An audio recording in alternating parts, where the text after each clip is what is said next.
1830년대 프랑스의 파드칼레 지역의 한 작은 도시에 구슬을 만들어서 장식용 구슬을 만들어서 부자가 된 사람이 살고 있었는데, 이 사람이 얼마나 검소한지, 그리고 또 다른 어려운 사람들을 보면 마음에서 우러나오는 친절과 사랑으로 얼마나 선행을 베푸는지 많은 사람들에게 그의 칭찬이 가득했습니다.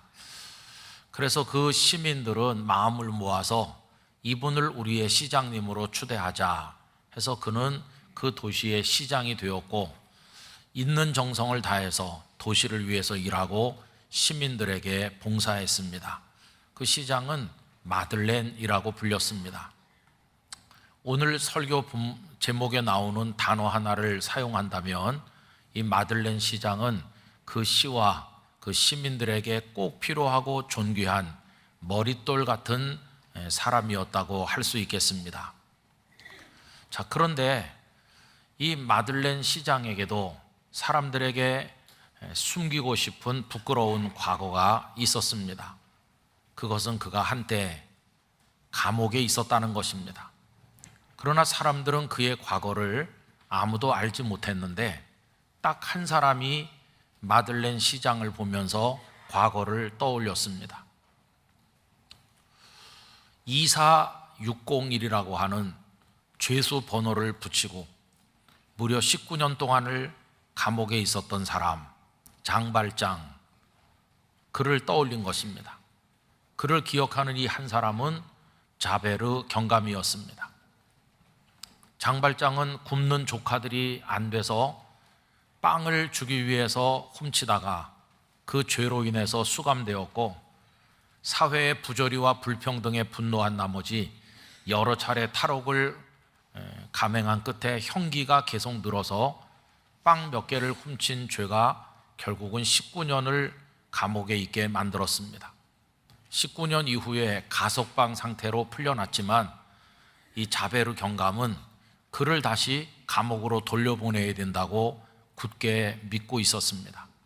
그 이유는 뭐냐 하면, 이 사람이 가석방 상태인데 정해진 구역을 벗어났을 뿐만 아니라 굴뚝을 청소하는 소년에게서 돈을 빼앗았고, 주교의 집에서는 은촛대를 훔치는 절도를 저지르기도 했고, 이제는 이름과 신분을 바꾸어서 버젓이 시장 노릇까지 하고 있으니 이것은 도저히 용납할 수 없다고 생각을 한 것입니다. 여러분, 이 이야기는 우리 성도님들께서 벌써 다 잘 알고 계시는 이야기죠. 1862년 빅톨 위고의 명작 중의 명작인 레미제라블의 줄거리입니다. 이 레미제라블은 불쌍한 사람들, 이렇게 번역될 수 있는 소설인데, 어떤 학자는 인류가 써낸 모든 소설 중에서 그 길이로 따져서 25위에 해당하는 어마어마한 소설이라고 이야기했습니다. 장편 중에 장편 소설이죠.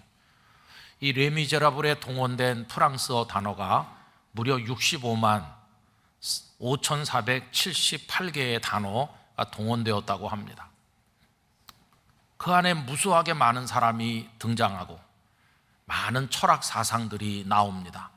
그리고 그 당시 혼란스럽던 프랑스 사회를 보여주는 갖가지 사건들이 언급되고 있는데, 우리가 그 모든 걸 다 기억할 수는 없지만은 큰 줄거리 하나, 장발장이라고 불렸던 희망 없던 죄인이 이제는 존경받는 새로운 사람으로 변화되어 마들렌이란 이름으로 불리면서 살고 있다고 하는 이야기 그 하나, 그걸 우리에게 기억시켜주고 있습니다. 이 장발장은 가석방된 이후에 오갈 데가 없었는데 미리엘 주교가 친절을 베풀어서 그에게 저녁 식사와 잠자리를 제공해 주었고, 그 은혜를 망각한 그가 촛대를 훔쳤지만은 그의 절도를 덮어주면서 그를 용서하고 살 길을 열어주는 사랑을 베풀었을 때 감격하고 또 감격해서 새 사람이 되기로 굳게 결심을 했고, 그는 변해서 새 사람이 된 것이었습니다. 그러나 자베르 경감은 믿지 않았습니다. 사람이 착한 사람이 된 척하고 위장할 수는 있지만 사람이 정말로 변해서 새로운 사람이 될 수 있다는 것을 완강하게 거부했습니다. 그는 사람들이 존경하는 마들렌의 얼굴에서 죄수 장발장을 보았을 뿐입니다. 그래서 그는 어떻게 해서든지 그의 정체를 밝히고 잡아서 다시 감옥으로 보내기 위해서 집요한 추격을 계속하게 된 것이죠. 여러분, 이 자베르 경감의 정의 그리고 법을 따라 사는 잔혹한 모습은 마치 예수님 당시에 율법이라는 칼을 휘두르면서 무수한 백성들을 정죄하고 용서할 줄 모르는 바리새인의 모습을 보는 것 같습니다. 그러나 이 소설은 뒷부분으로 가면서 흔들리는 자베르의 모습을 보여주죠.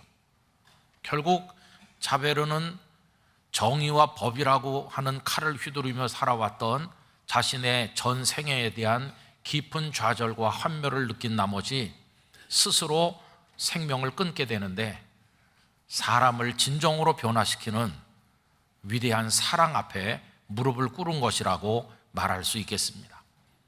여러분, 그 19세기 프랑스 사회는 혁명 이후에 얼마나 혼란스럽고 타락한 사회였었는지, 그러나 그 소설은 그런 부패된 세상에서도 변화되어서 새로운 사람이 되는 기적이 일어나고 있다는 것을 보여주고 있습니다. 여러분, 이 이야기는 죄인이 변하여 의인이 되고 사탄의 자식으로 살던 자가 변해서 하나님의 아들과 딸이 되고 희망 없던 인생이 고귀한 사람으로 변화되어 살아가는 하나님께서 이루시는 이 복음의 이야기와 꼭 닮았다는 것을 깨닫게 됩니다. 그래서 어떤 사람 말하기를, 하나님의 복음이 없었더라면 레미제라블이라고 하는 소설은 존재하지 않았을 것이다, 이렇게 이야기했습니다. 그 소설의 제목은 비참한 사람들, 불쌍한 사람들이지만 그 불쌍한 사람들 속에 흐르고 있는 사랑과 위대한 변화의 그 모습들, 그게 우리의 마음을 촉촉하게 적셔주고 있는 것이죠. 여러분, 우리는 성경을 읽는 성도입니다. 성경이 말해주는 것은 복음입니다. 그런데 그 복음의 핵심이 무엇인가? 바로 이 새롭게 변화되어 하나님의 사람이 되는 아름다운 이야기, 하나님께서 이루시는 이야기, 그게 바로 복음의 핵심이죠. 오늘 머릿돌처럼 소중하고 존귀하게 쓰임받는 어떤 사람들, 그들의 과거를 추적해 올라가 보면 그들에게도 숨기고 싶은 부끄러운 과거가 있었지만은 그 과거가 변하여 오늘의 아름다운 그런 축복으로 나타난다는 것입니다. 여러분, 성경은 그 머릿돌 이야기를 하면서 머릿돌의 과거를 이야기하는데, 그 머릿돌의 과거는 버려진 돌이었다, 이렇게 말씀하고 있어요. 버려진 돌이 하나님의 무한한 사랑 안에서 머릿돌로 새롭게 되는 이야기, 이게 바로 성경 전체를 관통하는 은혜의 복음인 줄로 믿습니다.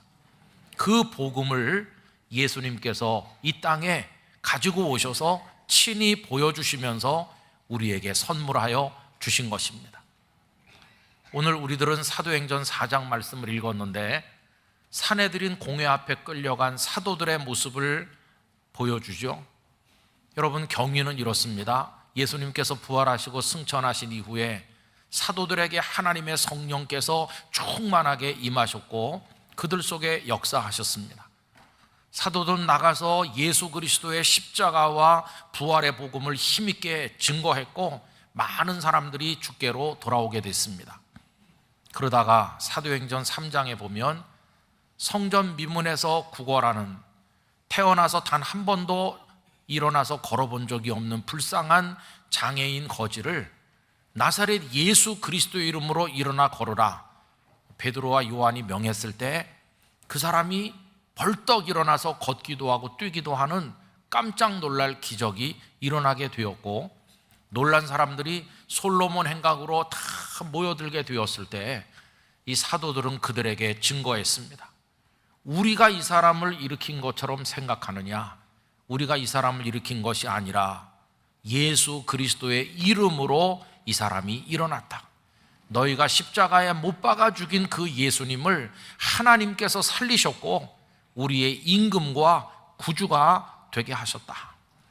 여러분, 이 말씀을 전했을 때 그 솔로몬 행각에 모였던 많은 사람들이 예수님을 구주로 영접하게 되었고 그 말씀을 듣고 믿은 남자만 5천여 명이나 되었습니다. 이렇게 복음이 능력 있게 퍼져나가는 것을 괴로워하는 사람들이 한쪽에 있었죠. 다름 아닌 유대 교권주의 지도자들이었습니다. 이 사람들은 사내들인 공회를 긴급하게 소집했고 사도들을 잡아서 자기들 앞에 세우고 다시는 예수의 이름으로 말하지 말라, 이렇게 위협을 가하게 되었는데 제자들은 조금도 굴하지 않았습니다. 오히려 그 지체 높은 공회 회원들 앞에서 예수 그리스도께서 어떻게 버려진 돌이었지만 지금은 머릿돌이 되셨는지, 어떻게 유일한 생명의 구주가 되셨는지 그들 앞에 당당하게 선포하였습니다. 여러분, 그 말씀이 오늘 본문 가운데서 11절과 12절인데 이 두 절을 다 같이 읽도록 하겠습니다. 이 예수는 너희 건축자들의 버린 돌로서 집 모퉁이의 머릿돌이 되었느니라. 다른 이로서는 구원을 받을 수 없나니 천하 사람 중에 구원을 받을 만한 다른 이름을 우리에게 주신 일이 없음이라 하였더라. 아멘. 당신들이 못 박아 죽인, 당신들이 버린 그 예수님이 지금은 천하 인간의 우리에게 구원을 가져다 주는 유일한 생명의 구주가 되셨다고, 버려진 돌이 머릿돌이 되셨다고 이야기했습니다. 버려진 돌이 머릿돌이 되는 이야기는 시편 118편 22절을 인용한 것입니다. 이 구절을 예수님께서도 인용하셨고 베드로도 베드로 전서에서 또 인용했고 바울 사도도 에베소서에서 인용해서 예수님을 증언할 때 사용한 것을 볼 수 있습니다. 여러분, 예수님께서도 한때는 버려진 돌과 같았어요. 예수님께서는 어떻게 버려지셨나? 이 땅에 하나님의 아드님으로 탄생하셨지만 사람들은 다 그를 미워하고 멸시하였습니다. 유대 지도자들, 대제사장들, 서기관들, 사두개인, 바리새인, 백성의 장로들, 그리고 어리석은 민중들은 다 예수님을 볼품없는 변방의 나사렛 출신이라고 멸시하면서 미워하다가 마지막에는 십자가에 못 박게 만들었는데 그 십자가는 예수님께서 버려지신 곳이라고 말할 수 있습니다. 그렇게 예수님은 버려진 돌이 되신 것이죠. 그러나 여러분, 사람들은 예수님을 버렸으나 성부 하나님께서는 예수님을 일으켜 세우셨습니다. 예수님은 부활을 통해서 생명의 구주가 되셨고 하나님께서는 유일한 구세주요 만왕의 왕이요 만주의 주가 되게 하셨고 방금 읽은 12절의 말씀처럼 천하 인간의 구원을 가져다 주시는 유일한 구주로 우리 예수님을 머릿돌로 세우셨습니다. 여러분, 이 이야기가 복음의 중에 복음인 줄 믿습니다. 여러분, 구약 성경을 읽어보세요. 이스라엘 민족 역사 자체가 그렇습니다. 이스라엘 민족, 아브라함과 이삭과 야곱을 우리는 대단한 인물로 추앙하지만 신명기 26장에 나오는 고백처럼 이스라엘 백성들이 고백한 신앙 고백에 우리 조상은 유리하던 아람 사람이었다, 땅 한 평 없이 떠돌아다니던 그런 존재들에 불과했어요. 숫자도 몇 명 되지 않았어요. 그들이 애굽으로 양식을 얻으러 내려가서 결국은 애굽의 노예로 전락을 했고 아무 희망 없는 버려진 돌과 같았는데 하나님께서는 모세를 보내서 그들을 끌어내시고 시내산 아래 세우시고 나는 너희의 하나님이 될 테니 너희는 내 백성이 되라 존귀하게 세우시고 이스라엘을 모든 열방의 축복의 통로가 되도록 사용하시더니 이스라엘을 통하여 구세주 예수님께서 이 땅에 탄생하도록 역사해 주셔서 이스라엘 한 민족의 역사 속에도 버려진 돌이 머릿돌이 되는 아름다운 이야기가 들어있는 게 아니겠습니까? 여러분, 이 주간에 이 말씀을 생각하니까 이스라엘 속에서 일어났던 바로 그 얘기, 노예 백성이 하나님의 백성 되는 아름다운 이야기가 우리 대한민국에도 있었고 우리 민족에게도 있었구나. 이걸 생각하니까 얼마나 감사한지 말로 다 할 수 없는 것입니다. 여러분, 우리 한민족, 세상이 우리를 다 버렸습니다. 우린 버림받은 돌이었어요. 그걸 아시죠? 예전 얘기할 거 없이 구한말부터 오늘까지 120, 30년 안에 있었던 짧은 역사만 이야기해도 우린 버려진 돌과 같았어요. 세상 열방이 우리를 발로 밟았어요. 여러분, 한두 가지만 이야기해 보면 1905년 7월 29일 미군 육군 대장인 그 테프트라는 사람이 극비리에 일본을 방문해서 당시 총리인 카스라와 비밀 회담을 해서 세 가지 약속을 했어요. 세 가지는 이겁니다. 첫째, 미국이 필리핀을 통치하고 일본은 필리핀을 침략할 의도를 갖지 않는다. 둘째, 극동의 평화 유지를 위해 미국, 영국, 일본은 동맹 관계를 확보한다. 셋째, 미국은 일본의 한반도에 대한 지배적 지위를 인정한다. 한마디로 말하면 미국은 필리핀을 집어먹고 일본은 한반도를 집어삼키기로 자기들끼리 밀약을 맺었던 것입니다. 아무도 모르는 비밀 협약이었는데 근 20년 세월이 지나서 1924년 타일러 데닛이라고 하는 미국의 외교 역사를 연구하는 학자가 테오도르 루즈벨트 대통령의 그 치적을 연구하던 끝에 이런 비밀 협약이 있었다는 걸 발견하게 되었고, 그거를 커런트 히스토리라고 하는 잡지에 발표함으로써 세상에 알려지게 되었어요.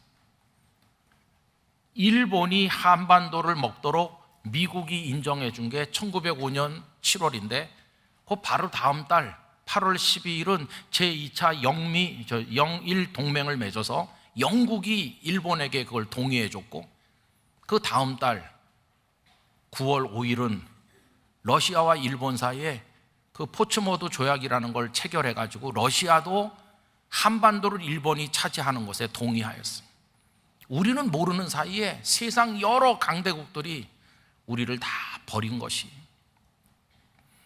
그 작업을 끝낸 일본은 바로 그 해에 11월 달에 을사보호조약을 통해서 우리나라의 외교권을 강탈하여 보호국의 위치로 끌어내렸을 뿐만 아니라 3년 지난 다음에 1910년 8월 29일에는 우리나라를 합병함으로써 우리 나라 잃은 백성이 되고 경술국지를 겪게 되었어요. 그리고 나서 1945년 해방될 때까지 얼마나 비참하게 살았습니까? 우리가 버려진 건 그게 다가 아닙니다. 여러분, 1945년 8월 15일에 광복이 됐지만 광복되기도 전부터 그해 2월 달에는 얄타 회담이, 그리고 7월 달에는 포츠담 선언이 있었고, 해방된 다음에 그해 12월에는 모스크바 3상회의가 있어가지고 지도상에서 그들의 책상 위에서 우리나라가 둘로 쪼개졌습니다. 그 강대국들이 줄 쫙 그어서 38도선을 기준으로 둘로 나눈다. 우리 의사와는 전혀 상관없이. 그래서 대신 통치해준다. 신탁 통치. 그 기간이 처음에 거의 30년 이야기가 오갔습니다. 일제 지배당한 게 35년인데 또 30년을 외세가 와서 대신 통치해준다는 그런 얘기가 우리도 모르는 사이에 그들의 협상 테이블에서 이루어진 거죠. 그리고 1945년 38도선 위에는 소련군이 들어왔고 남쪽에는 미군이 들어왔어. 그리고 1950년 6월 25일 이미 쪼개져 있던 상태에서 남북 간에 전쟁이 발생했어. 얼마나 많은 사람들이 죽고 목회자들이 순교하고 교회당들이 불타고, 우리나라 기관시설의 45%가 잿더미가 되고 20여만 명의 남편 없는 미망인들이 발생하고 10만 명이 넘는 고아가 이 땅에 헤매게 됐어요. 우리가 버려졌기 때문에 나온 일이에요. 세상이 우리를 다 버렸습니다. 아직도 고통이 끝나지 않아서 세계 유일의 분단국가로 고통받고 있지 않습니까? 보고 싶은 가족들 보지도 못하고 다 세상을 떠나고 있어요. 여러분, 이게 예전에 버려진 돌이었던 우리 모습이에요. 얼마나 가난했는지, 해방되던 해 1인당 국민소득이 45불, 6.25 끝나던 해는 68불, 전 세계에서 가장 가난한 나라였어요. 굶어 죽는 사람도 많고 깡통 찬 소년들이 길거리에 많았어요. 그게 우리의 옛날 얘기죠. 그런데 여러분, 오늘도 예배당에 오면서 생각해 보니 이렇게 서울이 아름답게 가꿔졌고 여기 영락교회가 있고 성도들이 다 오셔서 예배하고 오늘의 이 풍요로움과 이 자유는 어디서 왔나? 여러분, 이게 바로 기적이라는 걸 알게 됐어요. 지금 우리가 날마다 맛보고 있는 오늘의 삶은 하나님의 축복이요, 하나님께서 주신 기적이요, 버려진 돌이었던 우리를 머릿돌로 세워주신 은혜의 결과인 줄로 믿습니다. 지금 우리가 누리고 있는 이게 보통 게 아니에요. 지금 우리는 부자 나라가 되었습니다. 뭐 일일이 다 말씀드릴 필요가 없겠지만은 2022년을 기준으로 보면은 우리나라가 1년 동안 무역하는 규모가 세계 6위고 그리고 우리의 국민 총생산량이 세계 12위에 이르고 대한민국만 해도 인구 숫자로 29위의 나라가 되었고 그리고 우리를 다 이제 선진국으로 인정해서 2021년 제68자 무역개발이사회 거기서 대한민국은 이제 선진국이다 이렇게 우리를 인정해 줬어. 비록 100년 조금 넘는 짧은 역사에도 불구하고 언더우드 선교사의 기도문 속에 나오는 것처럼 주여 아무것도 보이지 않습니다. 캄캄했던 이 절망의 땅이었었는데 그분들을 통해 생명의 복음이 전해져서 하나님을 알지도 못하던 이 땅에 많은 교회들이 세워졌어요. 교회들의 문제가 많고 목회자들이 문제가 많고 여러 가지 아픔이 있는 와중에서도 오늘도 이 시간 전국 방방곡곡 수만여 교회에서 성도들이 하나님을 송축하고 주의 말씀이 선포되고 있는 걸 생각해 보면 바로 이 땅이 기적의 땅이 아닌가 그렇게 생각을 하는 것입니다. 여러분, 그리고 22,000여 명의 장기 선교사를 파송을 해서 아프리카 저 지구 반대편에 가서도 지금도 예수 그리스도만이 머릿돌이시고 생명의 구주라는 것을 선포하고 있질 않습니까? 여러분, 우리는 지금 하나님이 세워주신 은혜의 기적 가운데 살아가고 있는 것이죠. 그런데 문제는 뭐냐 하면 우리가 버려진 돌이었었다는 사실을 망각하고 있다는 것이에요. 처음부터 우리가 대단했던 것처럼 우리 대한민국 국민들과 대한민국에 있는 성도들이 얼마나 하나님 앞에 교만하고 감사할 줄 모르는지, 지금 머릿돌일지라도 예전에는 버려진 돌이었다는 사실을 여러분 잊으시면 안 됩니다. 하나님께 은혜를 잊으시면 안 돼요. 하나님 앞에 감사해야 돼요. 우리가 어떤 존재였었는가를 뼈저리게 느끼면서 오늘 우리에게 주신 은혜에 대해서 하나님 앞에 감사해야 될 줄로 믿습니다. 찬송해야 되고 영광을 올려드려야 돼요. 왜 우리들을 머릿돌로 세우셨나? 거기에는 사명이 있는 줄 믿습니다. 쓰시기 위해서 세우신 것이지, 그래서 그 속에 있는 하나님의 기대와 사명을 잊어서는 안 되는 것이죠. 여러분, 우리를 향한 하나님의 기대가 얼마나 큰지요. 그래서 그거 잊으면 안 돼요. 우리 성도 개개인은 성도다운 성도가 돼야 되겠습니다. 그래서 K 김은성 목사, K 영락교회 성도, K 영락교회가 돼야 되는 거죠. 교회다운 교회가 돼요. 그 일을 위해서 이 서울, 세계적으로 대단한 도시인 서울 한복판에 영락교회를 머릿돌처럼 세우셨으니 우리 영락교회를 향한 그 사명을 망각해서는 절대로 안 될 것입니다. 여러분, 그 은혜를 깨닫고 하나님 앞에 영광을 올려드려야 될 것입니다. 그리고 우리의 그 사명 속에는 세계 유일의 분단국가로 남아 아직도 다 일어서지 못하고 있는 북한을 품는 기도가 있어야 됩니다. 희망 없는 나라 같지만 북한 동포들 위해 기도해야 되고, 거기 복음 통일, 평화 통일이 이루어지는 그날이 오면 우리 한민족은 동방의 등불이 되어서 전 세계를 복음으로 비추는 하나님이 쓰시는 머릿돌 민족이 될 줄로 믿습니다. 그날을 향해서 끝까지 전진해야 될 사명이 우리에게 있는 것이죠. 우리 개개인에게 그런 은혜를 주셨고, 우리 가정에 그런 은혜를 주셨고, 우리 영락교회에도 그런 은혜를 주셨고, 우리 대한민국에도 그런 은혜를 주신 하나님, 앞으로도 우리를 머릿돌로 사용하여 주셔서 이 민족 전부가 일어나서 하나님을 찬송하게 하여 주시옵소서. 그렇게 기도해야 될 것입니다. 여러분, 여호와를 자기 하나님으로 삼는 민족은 복이 있도다. 우리 민족이 그렇게 될 수 있기를 기도해 주시기 바랍니다. 그래서 이 평화로운 나라에서 하나님을 마음껏 성축하며 자손 대대로 복음의 사명을 이루는 우리 모두가 될 수 있기를 간절히 희망합니다.